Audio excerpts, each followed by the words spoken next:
جی اولنۍ شپه به وي او پولیس به راځي زمونږ خواله خدای دې موږ ته په دغه ورځ صاحب یو ډېر زبردست بیان دی چې د قبر په باره کې چې په اولنۍ ورځ به راځي پولیسان او زمونږ نه به تپوسونه کوي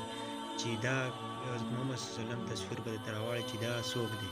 او تا یو څوک دلی نه وي نو تا ته به څنګه پته لګي لیکن مکمل بیان واورئ او د نور ملګرو سره د ثواب په نیت هم شیر کړئ چې نن سبا چې دا ژوند دی هغه دی دا موږ یو څو ورځو لپاره صرف دلته راغلي یو لیکن زموږ اصل ژوند هغه دی موږ ټول له پکار ده چې پنځه وخته لمونځ کوو او د خپل دین کار کوو لیکن موږ په یو بل پسې راغستې دي په یو بل پسې خبرې کوو په سوشل میډیا باندې لیکن دا خو راځي زندګي ده یو څو ورځې ژوند دی چې ښه تېر کړو او دا مو ویډیو مکمل وګورئ او د نورو ملګرو سره شیر کړئ چې ټول ته پته ولګي ګوره د قبر عذاب ډېر سخت دی ګورئ کله چې په تا باندې خاورې واړولی شي نو تا ته بیا د انسانانو ته پته نه لګي چې ویډیو مکمل وګورئ او په کمنټ کې سبحان الله ضرور ووایئ پړومبی شپه چې کوم پولیس به په قبر کې راځي رسول الله صلی الله علیه وسلم فرمایي بېدینه سړي ته په داسې شکل کې راشي چې دی ورته وګوري نو زړه یې د خولې نه بار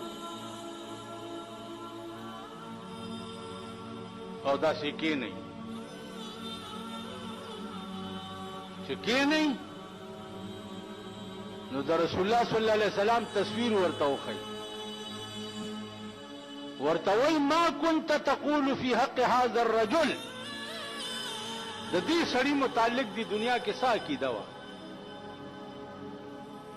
دی چې ورته وګوري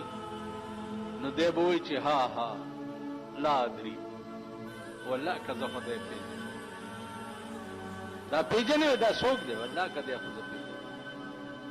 اوس چې د الله په دربار کې او د الله د پولیس په مخ کې ته ووایې چې زه رسول الله نه پېژنم ستا به څه حال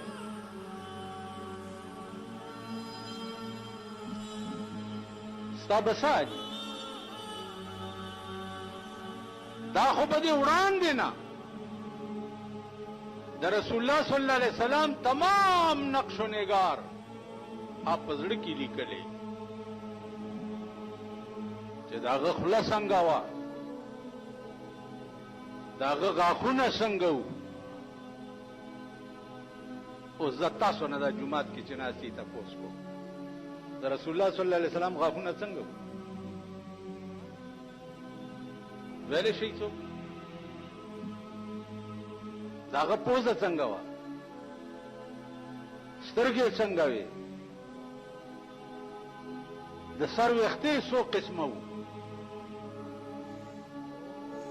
ویلی شئ څه لاسونه یې څنګه وو په لاره تللې څنګه وو لباس یې څنګه وو پټکې یې څنګه وو څادر یې څنګه وو د چهرې بناوټ یې څنګه وو دا نقشه به دې زده کړي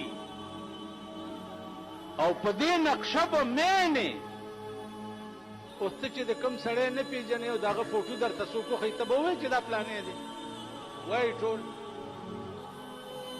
سم وایي ما ستړی کوئ ما کوم سړی چې ته نه پېژنې او د هغه فوټو درته څوک وښیي نو ته به ووایې چې دا پلانې دی او چې پېژنې او فوټو درته څوک وښیي نو ته به مکمل کتلي زمونږ ټولو مسلمانانو ته دا پیغام دی چې پنځه وخته لمونځ کوئ او قرآن شریف هره ورځ تلاوت کوئ چې د ژوند او د مرګ هېڅ پته نه لګي نن ژوندی سبا دې هېڅ پته نه لګي لیکن زمونږ ټول عمر دپاره هغه ژوند دی موږ د یو څو ورځې دا زندګي ده دا د یو بل سره حسد کینه دا د یو بل سره نه یې تېرول پکار دي موږ له پکار ده چې یو ښه اخلاقي ژوند تېر کړو د یو خلکو سره داسې ژوند تېر کړو چې وروسته چې ته د دنیا نه ځې خلک درپسې خفه یې چې یو داسې ښه انسان لاړ د دنیا نه لیکن موږ له نه پکار چې یو بغض کینې حسد د یو بل سره وساتو جي